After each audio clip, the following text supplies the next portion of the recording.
my goodness, guys, literally, I'm just so thankful because like, I don't know, like, my father is just so good. Like, so let me tell you a quick story. So I used to post like pictures of myself, like my outfit of the day, and it became like a whole identity issue, and I had to take that to the Lord, and it just became like this whole big thing, right?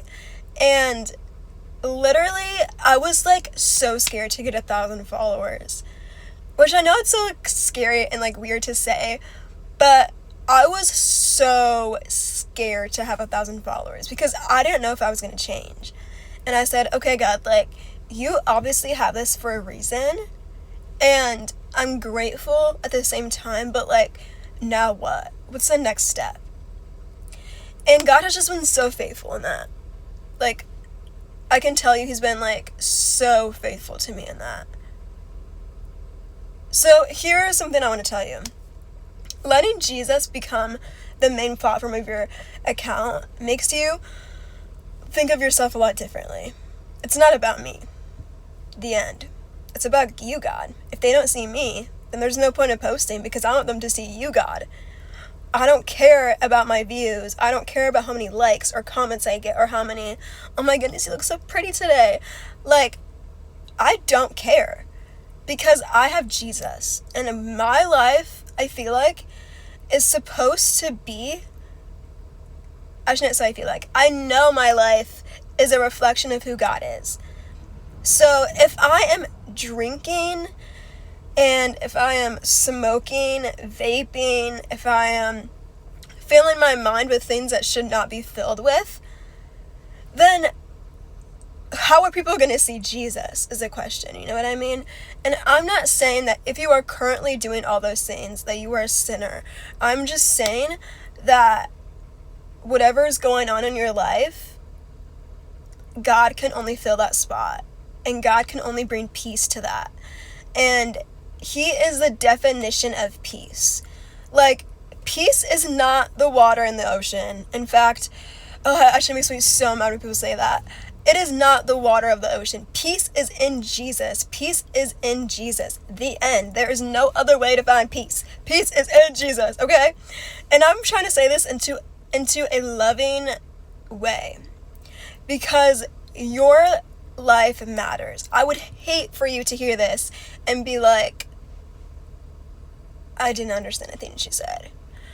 I really hope you take away something with this. And it's not to be like, if you take away something from this, oh my goodness, I'm going to be so happy, like, da-da-da. This is all for Jesus. What I am doing is all for Jesus.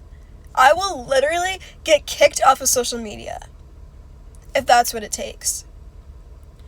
All I want is for this world to see Jesus and who he is, as a father, as a friend, but also as somebody they can lean onto in every trial and every situation they have, whether it be good or bad. I don't care about those people's opinions. I don't care about the world, in fact, either.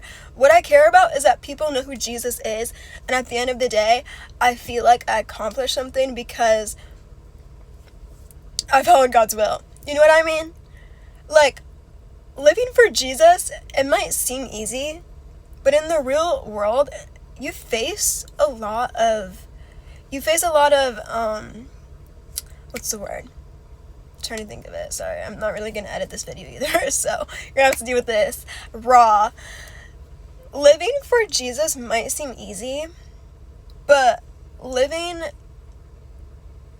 it's not. Because the reason why is because you face so many, like, when I mean so many, I mean so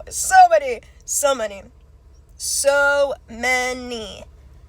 You face so many temptations.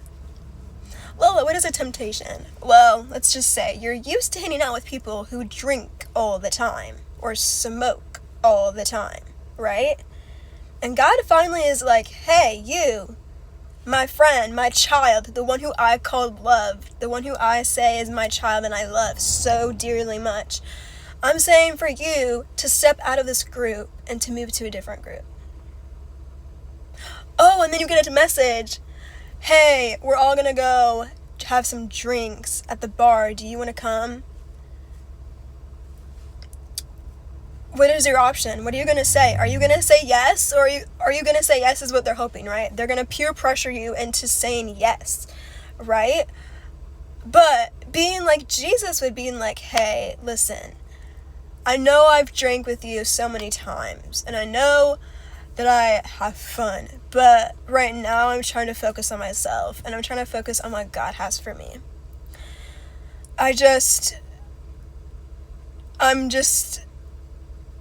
gonna live for Jesus. Like, that is basically peer pressure and temptation, but that's like the best definition I could kind of give it to you guys as.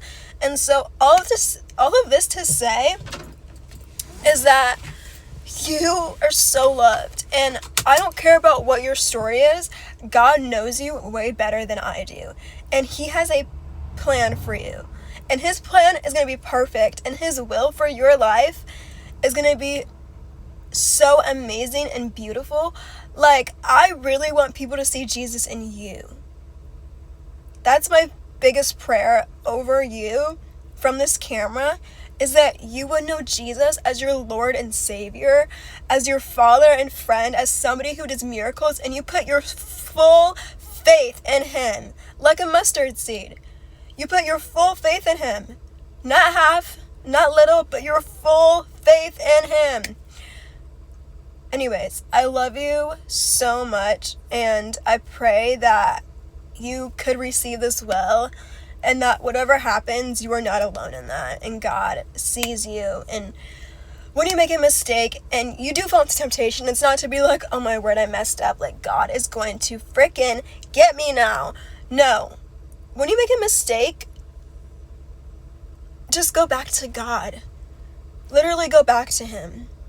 Don't stop going back to him after that one mistake, because it's going to take time. It's like a habit. Like, habits take time. You know what I mean? So, all of it to say, again, I love you, and please don't feel like I'm coming out of this way into like a judgmental way. I'm coming this into a very loving way. Okay, goodbye, y'all. I love you.